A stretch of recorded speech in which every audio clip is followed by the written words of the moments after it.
presentation was on accepting otherness in communities. Imagine this, you're in your hometown, your own community, right by a house. You walk down the street and you pass a hotel and you see an African American trying to get a room. He is denied lodging just because of the color of his skin. This is discrimination. Our research question addresses this discrimination and is, how can we accept othering in communities? Our philosophy is, what is otherness? In the English dictionary, we described otherness as the quality of being different, the us versus them mindset. Othering is a highly debated topic in all communities on whether it's important to incorporate or not. What most people don't know is othering is the main factor in all communities' success. Hegel's philosophy is the other is not simply an opponent, but an essential, necessary counterpart for the development of self-consciousness. This means othering isn't just there, it needs to be addressed and incorporated into all communities in order for them to succeed. We can prove this through multiple lenses, but Eliana's going to talk about the literature lens first. As left to the human imagination, removing otherness from communities never seems to go well. Societies always collapse no matter how hard they try to remove it. All humans function differently biologically, so it is impossible for us to all think, feel, and act the exact same. In literature, we can see different themes like dystopian, historical, and political that all address the topic of otherness. First, dystopian literature. Our example is 1984 by George Orwell. And this novel shows people who think differently than the government are seen as dangerous and treated that way. This is a prime example of how societies feel threatened, therefore try to remove the otherness to stay in control. Secondly, historical literature. Our example is Uncle Tom's Cabin. It showcases unfair treatment of others through the story of the slaves. As you can see, there are different social and political groups, as well as discrimination policies that cause negative reactions to others. Overall, literature teaches otherness is treated in societies and can have a negative impact on everybody, not just the others. Lexi will talk about the historical occurrences. Through our research, we learned that throughout history, people have decided to choose how they treat each other.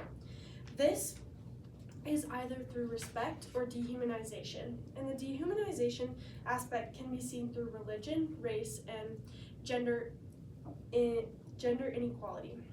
When we look at history, we see a clear pattern. Communities struggle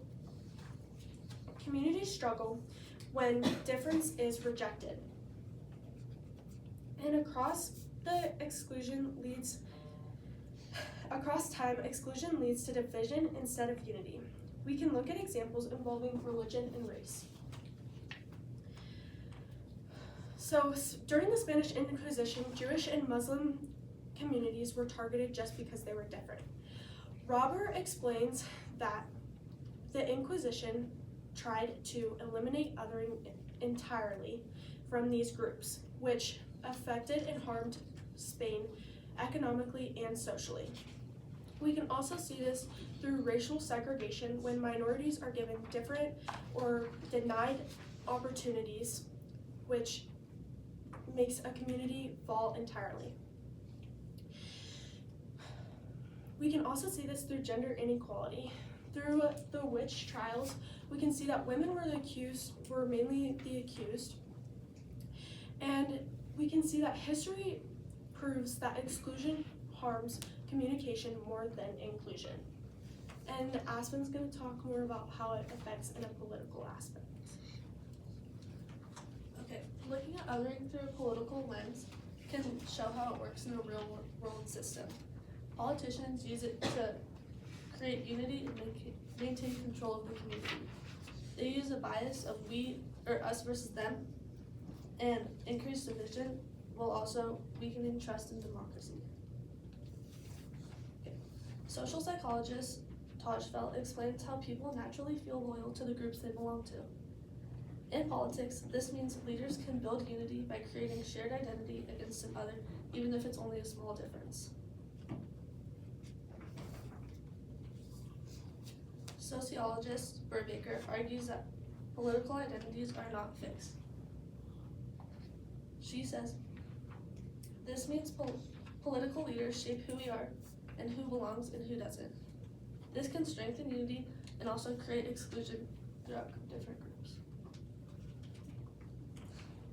This has many serious risks.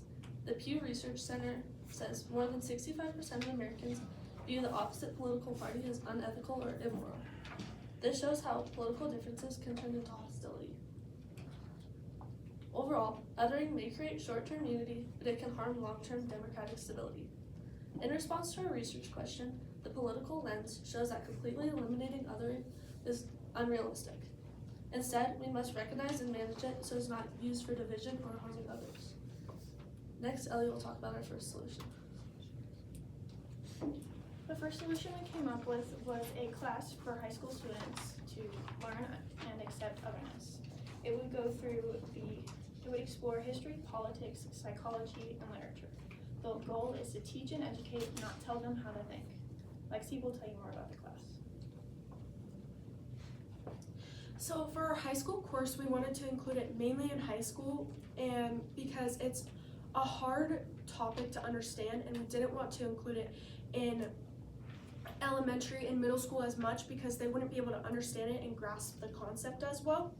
So each grade will study a different thing. So 9th grade will start with empathy, and they'll learn what othering is, and they'll read stories that reflect on perspectives. And our 10th graders will go for a historical aspect, and they'll go for more like religion, race, and gender inequality. Well, 11th graders will go straight into politics, and they'll study why politicians use us versus them language, and they'll also study political debates and speeches and things like that. And finally, our 12th grade will actually apply this to life and what it'll look like. So they'll do fake scenarios like work complications, like conflicts and political disagreements, and learn how to use it.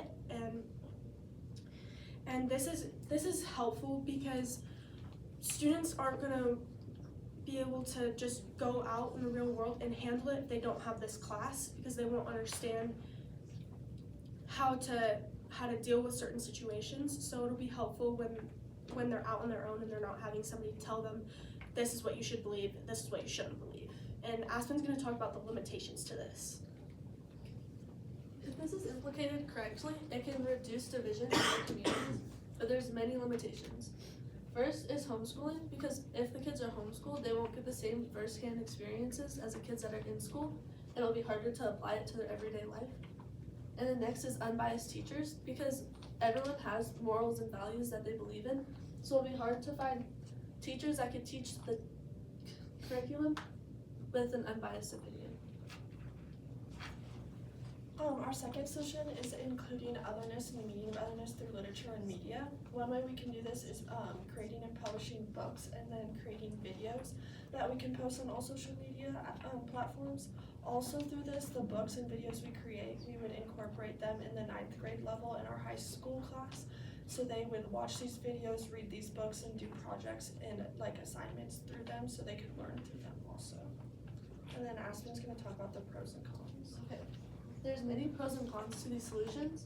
Some of the pros are it builds empathy through the kids, it reduces long-term polarization in communities, and it encourages critical thinking skills. And then some of the cons are there can be a possible bias, it's very time-consuming because it'll be over a 4-year course, and it can be very expensive. So instead of erasing otherness in communities as a whole, we need to learn how to incorporate it and accept it while being comfortable with it in the healthiest way possible in all communities.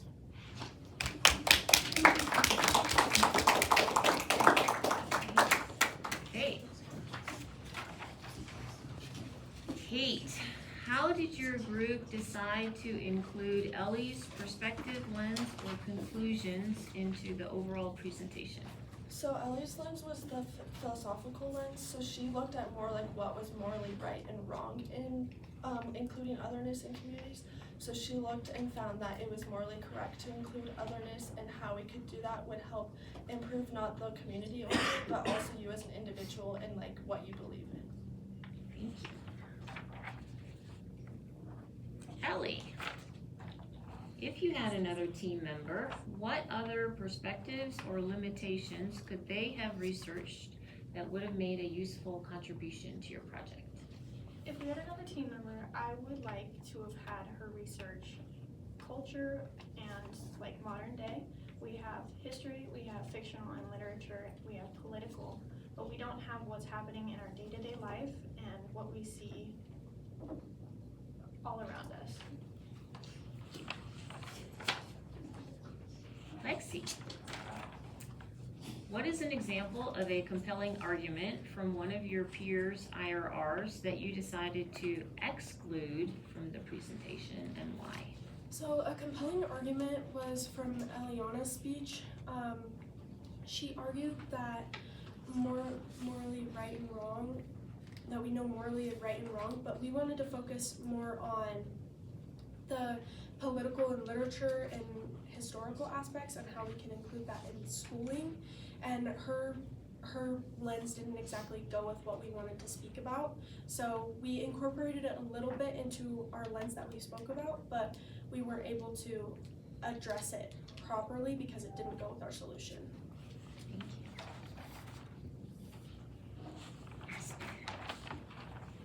Reflecting on your colleagues' work, which one had the greatest impact on your overall understanding of the problem your group identified? I think Kate's had the biggest impact on my understanding because she has a historical lens, so it really like went into depth about like how otherness like happened in different ways over time, like the Spanish Inquisition and the Salem witch trials. So it just really helped me see how far back it really went in history. Okay, great, thank you. Influences on genocide, and the most commonly thought of genocide is the Holocaust, and rightfully so, because it has the biggest death toll, coming in around 6 million Jews. But this isn't the only genocide that's happened, and they still continue on. Recently, one ended in 1994 and killed 1 million people, and there's still genocides going on today in areas like China. And this, which leads us to our research question about how ethnocentrism and cultural otherness affects genocides. So one of the biggest problems that we saw in genocide was actually rooted in political and government corruptness. Under the United Nations Convention on Genocide, they refer to genocide as an intent to destroy in whole or in part a national, ethical, racial, or religious group. And however, this definition is very specific, and they fail to mention political groups within this. So oftentimes political leaders and government will decide to take advantage of violence or war in order to gain more like economic wealth or international control and wealth. And not only are there selfish political leaders who will take advantage of this, political groups are often the reason that genocide starts. A professor of international criminal law states in one of her articles that whenever a state or country does engage in genocide, it's a systematic attack on a particular group allegedly in pursuance of a governmental plan or policy. So this basically means that genocide doesn't just happen out of the blue or unplanned, but there's always a specific plan implanted by the government to use violence to gain more control. So, in genocide, we found that economy is used to make genocide worse. So this is especially seen in the Bosnian genocide, where the economic production went down by 75%, and a lot of people faced poverty and job loss. And this obviously made it really hard for them to recover and fight back against the Serbians, who had an abundance of weaponry, and they also had a good economy. And we also learned that a lot of countries, and even the law, will dismiss and allow genocide to continue. A lot of countries will dismiss it because of the political gain or the political views, and also because of the international law, which states that countries should not be involved in internal affairs. So a lot of countries will ignore genocide because of this. And even when genocide is brought to court, a lot of laws or a lot of courts will dismiss it. This is especially seen when Canada tried to erase Indigenous history. They got rid of cultural traditions, and they also tried to erase their history from textbooks. And when this was brought to court, courts dismissed it, and a lot of them dismissed cultural genocide overall. So in order for genocides to stop happening, cultural genocide needs to be recognized. Cultural genocides are meant to harm or hurt cultural or religious groups, and this can be seen in an article that was published in Oxford that states genocides are to destroy in whole or in part a national, ethnic, racial, or religious group. The perpetrated genocide results in the destruction of a substantial portion of the protected group. These genocides can also be disguised as cultural practices, so governments won't investigate into the genocide that's happening because they just say it's part of their culture, which Zichenter, who was published in the Journal of Anthropology, states that it's disguised as a religious or cultural practice. And then sometimes these genocides can be rooted in people's cultures, so it's what they've been growing up with, it's what they think is right, it's what they've always done. And Wolf, who is a psychology professor, talks about this and states that in these cultures we find an ideology of supremacy grounded in a history of dehumanization, including the long-term institutionalization of bias and lack of acceptance for cultural diversity. So these places, they've always lived with this, they just think it's right that the dehumanization of these other people is just how it's always been in their culture. And then lastly, some places, years after the genocide has taken place, are still experiencing effects of these genocides. For example, in Ukraine, their memories and the experience and the violence from these genocides still contribute to a common Ukrainian identity, and so still even to this day it has affected them forever. So these genocides aren't just a one and done thing, it continues on after the genocide happens and affects them forever, which is what the editorial talks about. Now we'll be moving on to the social perspective of our research question. So sociology, which is the study of human behavior and societal behavior and relationship patterns, claims that people, average people, just like you and me, are the ones that cause the destruction of genocides. And these people are either driven by the society around them, their government, or even themselves. And Charles Anderton, a professor from the College of the Holy Cross, states that the need to be fit into society and to be accepted drives people just to go with that crowd and that society. And then once everybody is doing the same thing, that thing usually becomes the new desirable trend, especially in today's world. And then when people are driven by their governments, they're most likely being used as strategic tools by their governments for the government's plans, as Aaliyah said in hers. And then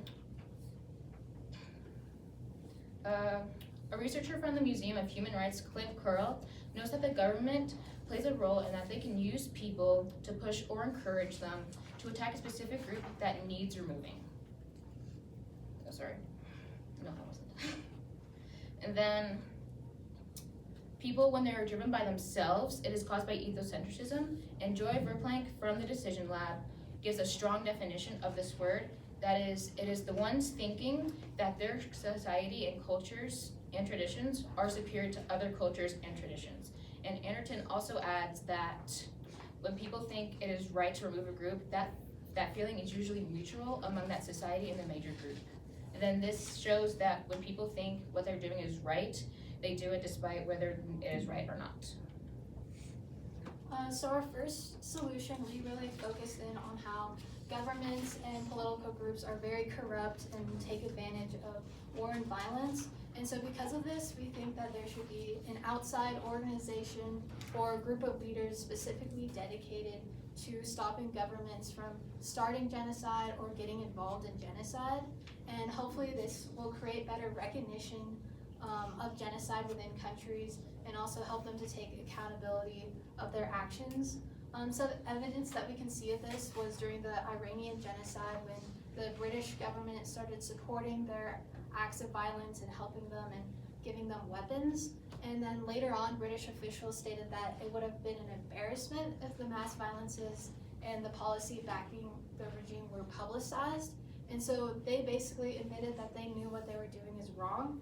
And so if countries and leaders were helping to stop each other from causing genocide. It will hopefully create more unity within countries and lessen political tension and hopefully stop violence and genocide. Our second solution, we decided that the government should be investigating into cultural practices and traditions. So because most governments will overlook societal and genocidal violence because most cultures and groups will write them off as just cultural traditions and their practices. However, we see oftentimes that people in these groups, as Enterton puts it, want to go with the crowd, and then is that it? Here.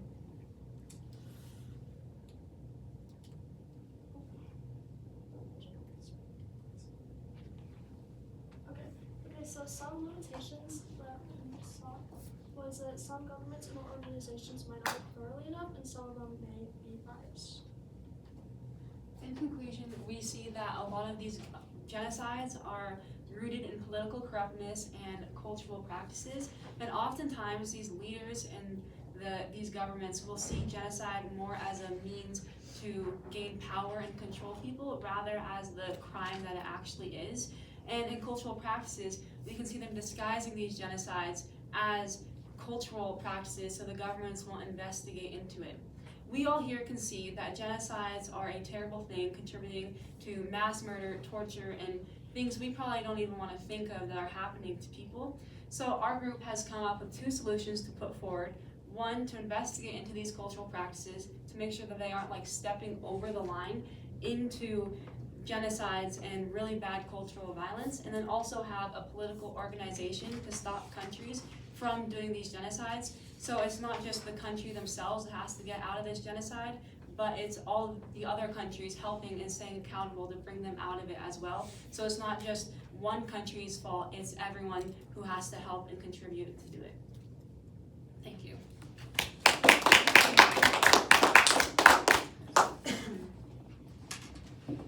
Hey, Michaela, how did your group decide to include Aaliyah's perspective, lens, or conclusion into the overall presentation?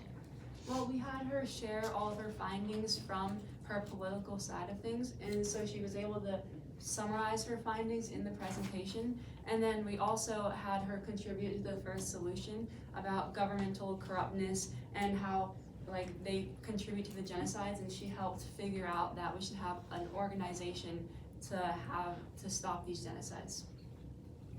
Thank you.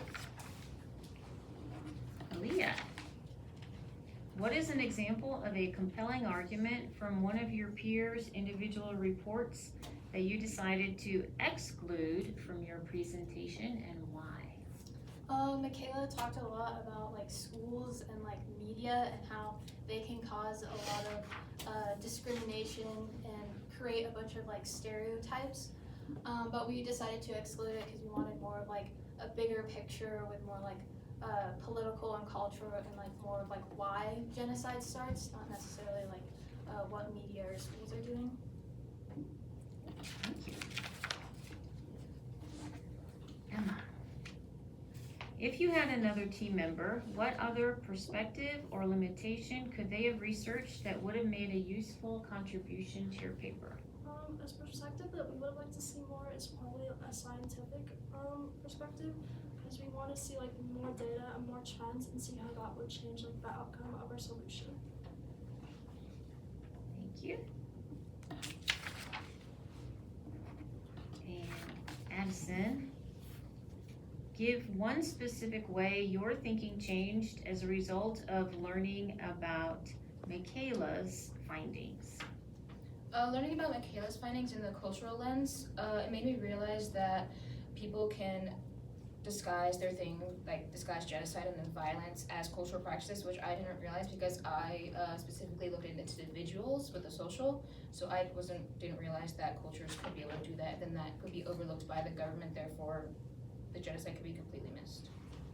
Got it. All right, thank you very much. Imagine a child growing up in a home where unpredictability is normal. Raised voices, fear, or neglect. That child learns something very early on.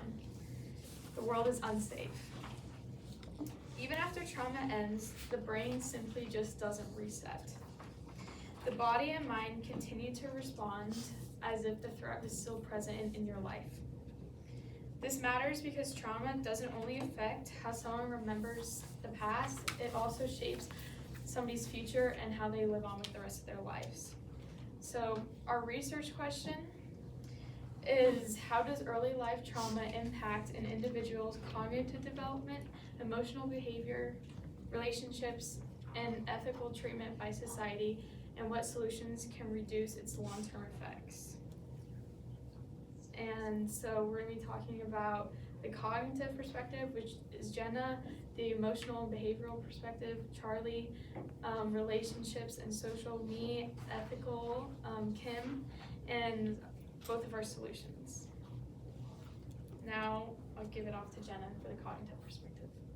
I did the cognitive perspective on trauma, and so I looked at, from a cognitive perspective, like early life trauma and how it like disrupts children, especially when it happens early in a child's life, how it then disrupts how their memory works from then on, and how memories are processed and how identity is formed. I looked at how trauma in the long term affects mental and physical problems throughout the life. Childhood trauma fragments memory and disrupts identity, according to Dalgleish, which is a leading researcher in cognitive psychology. And then I put this diagram up here because it really does a good job at showing how someone in diagram A who hasn't experienced a trauma when they're younger has a lot healthier of a brain and prefrontal cortex, which I looked at. And then someone in B, you can see that's their amygdala, and it blocks off, and everything else is just a lot harder to process from then on. And then, so instead of viewing trauma as a past event, someone who goes through it might really struggle with leaving it in the past and not continuing to have it shape their identity as they grow up. It becomes an ongoing threat for them, which it causes children especially to internalize and distort different beliefs, like they think that I'm unsafe constantly, or they think that something must be wrong with me. So when we ignore traumatic events, it increases a risk of long-term mental and physical health problems, according to Melamed, which is an author in clinical and child psychology. He has a lot of peer-reviewed, published stuff, and is like just overall really credible source. And he talks about how childhood is such a critical development point, and for identity especially. And when we untreat trauma, a child becomes really misconstrued of their self-understanding in life. Now I'm going to pass it off to Charlie for the cognitive disruptions that are directly influenced with emotional. As Jenna said, trauma often impacts everybody cognitively, but this also leads to changes in exhibited behaviors and emotions as well. The largest impact is seen through dangerous self-coping mechanisms. Gu did a research experiment in 2025 that showed that childhood, more specifically early childhood trauma, often leads to substance abuse later in life, whether that's with alcohol or unprescribed medications or drugs. Silva and other authors did a experiment on the impacts of self-harm and suicide following trauma, which unfortunately are a large part of it and happens a lot when it comes to that. And then Bogerts did a experiment in 2025 as well about the effects that trauma has on criminal behavior later in life, and he found that 75% of high security forensics patients experience childhood trauma. Following that, there's also an impact on isolationism and a lack of personal identity. This includes limited social behavior, which is done an experiment by Sarah F. Allen from Northumbria University in the UK. She found that the results indicated higher occurrences of childhood trauma when associated with indicators of social exclusion. And then in a study done by Dr. Horwitz in 2014, it was based upon midwives who had experienced having to deliver a miscarriage or stillbirth, and they found that this often led to emotional numbing. So as you can probably see from these slides, it emotion and social aspects are pretty connected with isolation and some of that. And Reagan's gonna go deeper on the social aspect. Okay, so mine's relationships and social, and it really talks about how it's not only internal, but it's also social in the world around you. So Otto talks about clinginess and how it can be a problem, and how people tend to seek that closeness and like that one-on-one like time with another person because they fear abandonment and they don't want to like be hurt. So Growing Minds Mental Health, they talk about trust and behavioral like problems that could occur, and they talk about how people tend to question like close people in their lives, like intentions and like what they are doing with you, and like want to like react with you. And there's trust issues that can occur with someone because of their past. Something might have happened and now they have trust issues and they just don't want to feel betrayal again. Growing Minds also talks about safety and how it's hard to feel secure and close with someone because they fear that bad connection that could happen again. And then Calhoun talks about how normalization in society, and so you, like if this becomes a normalized thing in society, other people can validate your pain and support, and they can support you and help you out in ways that, like, if it wasn't normalized, people wouldn't really understand how. Now I'm gonna give it off to Kim to address the ethical side. So, failing to respond to ethical childhood trauma, like how do you deal with this ethically? It's a systemic failure. So, sorry, how does trauma impact ethical treatment? So a Stein, Cambridge researcher, said that psychotherapy research studies can place particular demands on clinicians, patients, so they're one of the most vulnerable people in society. And so,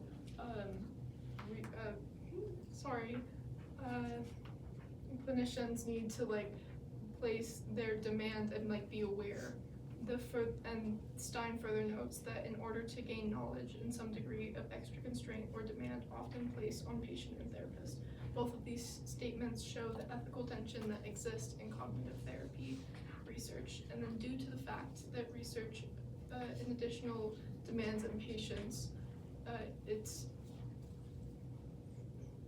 due to like the fact that trauma is such an important like topic that isn't really talked about in the hospital. It needs to be like lighted on. So what's the solution? Our first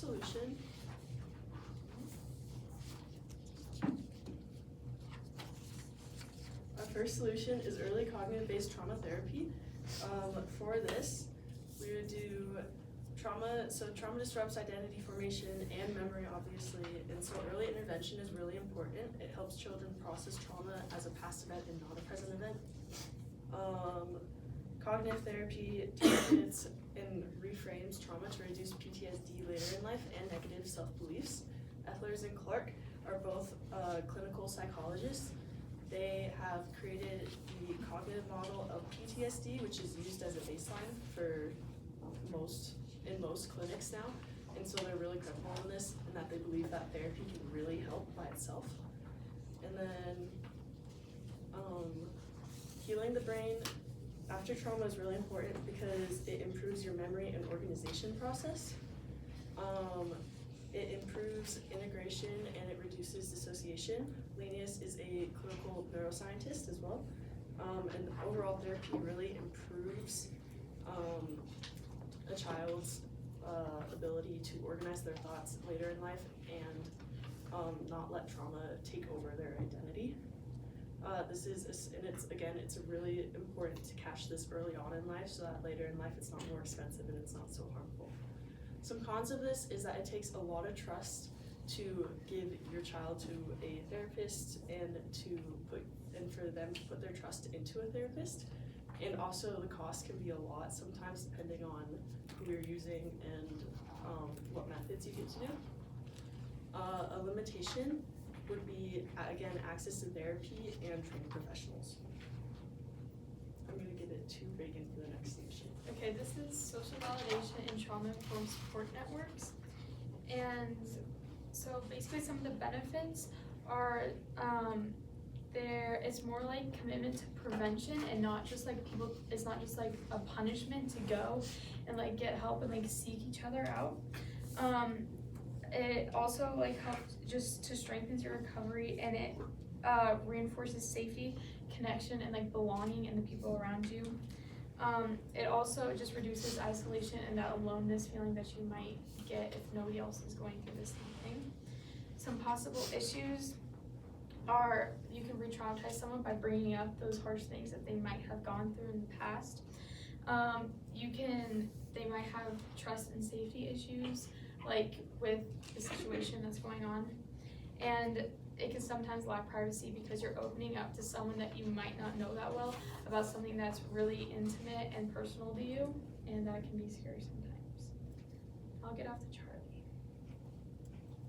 So, in conclusion, trauma isn't simple, it's complex and diverse and unfortunately common amongst a lot of people.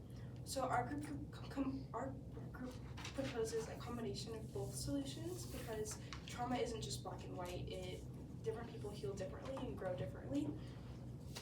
And we believe that if society continues to let self-coping happen, we're going to continue to reap the consequences of that. So therefore, early intervention doesn't erase trauma, but it can ensure an identity outside of it.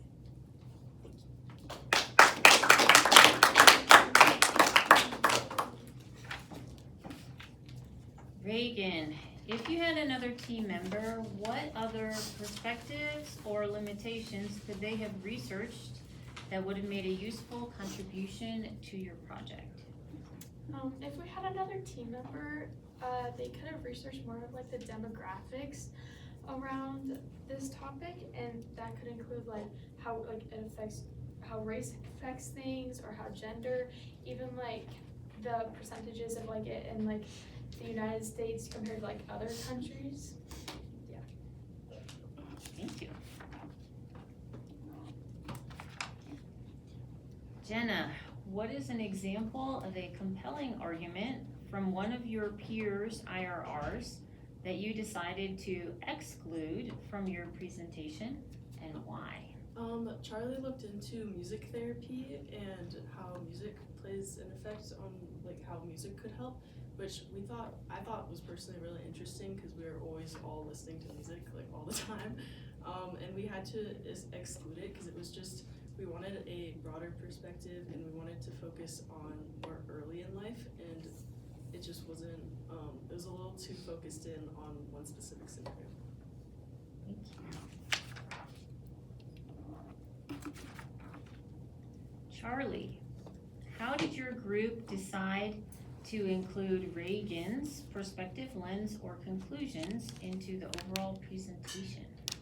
Reagan's perspective and lens was the social and relationship aspect of things, which really played as a basis of our entire research because we're constantly interacting with people, and how trauma is addressed is primarily based on interacting with people and helping people.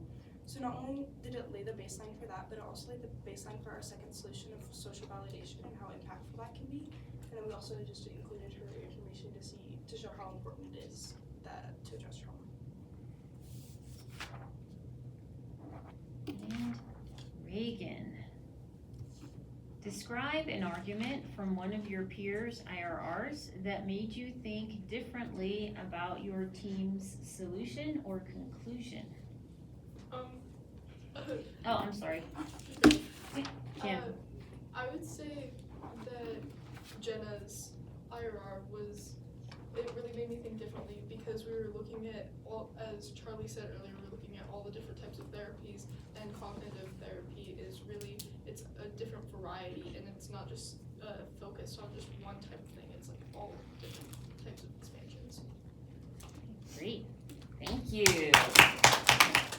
How have inclusion policies for transgender athletes affected fairness in Olympic women's sports? What does fair really mean? When fairness is defined in two completely opposite ways, fairness versus inclusion, how can sports create rules that honor both science and human dignity? Since 2016, Policies have relied heavily on hormone therapy to determine eligibility, but new scientific data is now challenging whether those policies truly create a fair competition. To better understand these issues, the issues of this topic, we will examine science, ethics, politics, and solutions. We are currently seeing a shift in sports organizations and how they view fairness. In 2016, sports organizations and sports policy relied heavily on trying to reduce the testosterone levels within a transgender female. As this being very, very important, new scientific data from Luttenberg et al. 2024, it shows that there are many other leading factors in how there are advantages for transgender athletes. The scientific lens shows the physical advantages throughout male puberty, this being a large factor, such as muscle mass, bone density, and skeletal structure. So bone density. Bone density in a male-born adult and a transgender female is much larger than a cisgender female, creating a disadvantage in sports like rugby, rowing, boxing, and track. Skeletal structure. A male skeletal frame is much larger than a cisgender female, as well as their pelvic width and their limb length. This is remaining permanent right after their puberty, thus gender-affirming hormone therapy not being able to assist with this. And then muscle mass. While genetic-affirming hormone therapy does address the factor of strength, it does not address the initial factor of muscle mass. So when transgender female athletes go into a training group, they are able to withhold more mass in their muscles, creating a stronger athlete, even without the hormone. Looking at Luttenberg 2024 findings, as well as Air Force testing, even with 2 years after genetic affirming hormone therapy, transgender women maintained a higher scoring within speed results and strength results against cisgender athletes.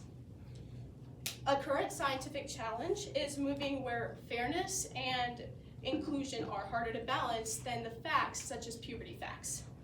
Now Ava is going to address the ethical side. Due to the ethics of transgender athletes, there's two very opposing views. The first one is defined as safety. Transgender athletes have an unfair advantage due to genetic biology. This is in Kendra Vosler's peer-reviewed article. She says, not only do biological differences affect speed and intensity of gameplay, but they also affect the likelihood of injury and recovery time. This is what Ainsley was saying, that because of the biology that males have over females, they have the advantage. Next, from Julian Savulescu, bioethicist, he says, it also represents a potential risk to the health of biological females in contact sport, proving that because males, transgender females, are in women's sports, they can actually harm cisgender females because of the bone density and other things that they have.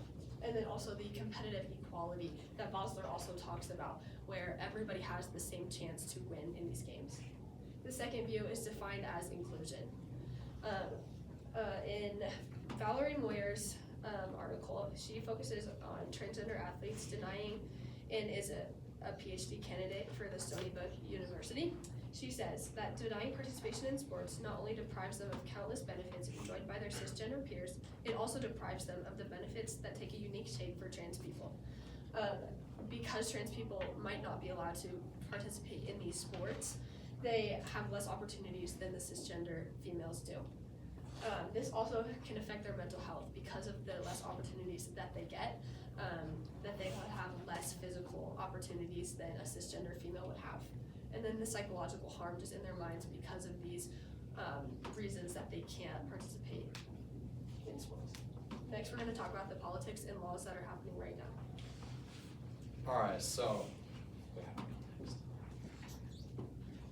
this whole issue started like any other issue as a small cornered issue, mostly just in the Olympic sports realm. It started very recently though, with the IOC releasing the groundwork of fairness policies in 2021, which was also the first year a transgender athlete could participate in the Olympics, back before it was a political issue. But as time went on, the issue, the things surrounding the issue, and the wake of the issue got bigger. And as the problem continued to grow, it became something more than the sports world could handle. That's why people like Donald Trump and Kirsty Coventry had to get involved. According to CNN reporter Kyle Feldscher, President Trump signed an executive order to rail against transgender athletes' participation in women's sports. The issue got so big that laws are being passed to control it, and this is not the only one either. SF.gov reports there being 745 anti-trans bills passed by state legislatures in 2025, and that report was released in March. Kirsty Coventry, the president of the IOC, also has spoken her mind about this. Coventry's spokesperson, Mark Adams, says this: protecting the female category is one of the key reforms she wants to bring in. This emphasizes that this issue has shot right to the top of the to-do list for the IOC. The issue being this big and important has also impacted the athletes heavily. Several athletes have been falsely accused as transgender. SF.gov reveals athletes such as boxer Imani Khalif and runners such as Christine Mboma, Beatrice Maslingi, Margaret Wambuyu, and 5 others who are all proven cisgender females were, quote, withdrawn from their events due to the naturally occurring testosterone levels in appearance, end quote. Being disqualified from something you've trained for your whole life for is already discouraging enough, before you add the fact that it was because people think you look like men. The problem is getting completely out of hand, and it is time we figure out some solutions, which is what Miles is going to talk about. So before we talk about the solutions, what's the actual problem? The problem is that cisgender athletes, their fairness and safety is compromised by transgender athletes included. What our first solution to this problem is sport-specific policies. What do sport-specific policies do? Sport-specific policies would first make stricter policies for a specific sport. For example, it would include more hormonal therapy and, depending on the sport, a later start, change in weight class, etc. Secondly, it would focus specifically on athletes' skill and biological advantages, not just males but also females. Biologically, males do better at more physical sports, while females, they do better at things like ski jumping because of their better flexibility. Some limitations and implications of the solution. Implications could include change in how athletes get accepted. Limits could include backlash from athletes and media, or it could just be too strict for transgender athletes to compete. Solution B is data-driven policies. Data-driven policies would first improve inclusion and better filter what unfair competition. Bloomberg et al. States, male development creates advantages in muscle strength, power, and endurance, kind of like what Lindsay said. It would also allow for more fair competition, which is backed by new updated data. Implications of this could include process-driven data, complicated and process-driven background checks for these transgender athletes and possibly even regular athletes. And limits could include ethical problems of the social injustices. Now, Crew will present the conclusion. All right. Although both conclusions work, we decided the best solution. Oh, sorry. Good. Although both conclusions work, we decided the best solution is the sport-specific policies. This solution moves away from everyone being included to account for unique physical demands for athletes. Some sports also require more attention because of greater biological differences, and it benefits cisgender and transgender athletes alike. Here are our references.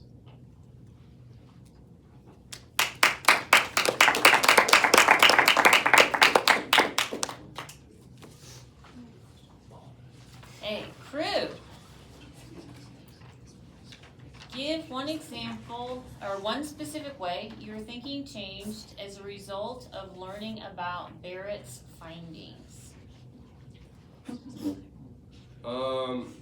Well, Barrett's lens was political, and I would say Barrett's originally the lens that I dove into was historical, and the way that Barrett's lens changed what I had researched were all of the laws of the transgender, cisgender, and how they were included in the sports and how it was fair. And mine was based on the history. So when I learned about the actual laws and the rules to what was allowed and what wasn't allowed, and all the actual smaller implications, I realized how much more detrimental it would be for the transgender athletes when they're competing in women's sports, for the cisgender athletes, and how unfair the playing field would be. Thank you.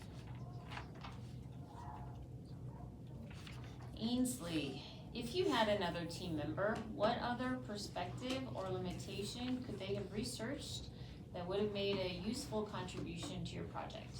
So if we had another member, well, we all talked about this, we think that going specifically into the personal accounts of cisgender athletes as well as transgender athletes, that it would really have a beneficial effect on it, because in our presentation we talk a lot about the fairness, but don't necessarily go into how they necessarily felt. And Ava, she talks a lot about how they talked, they felt, and kind of the psychological part of it. But if we had someone to look into their personal accounts and their personal quotes that they would say, I feel like that would benefit ours a lot.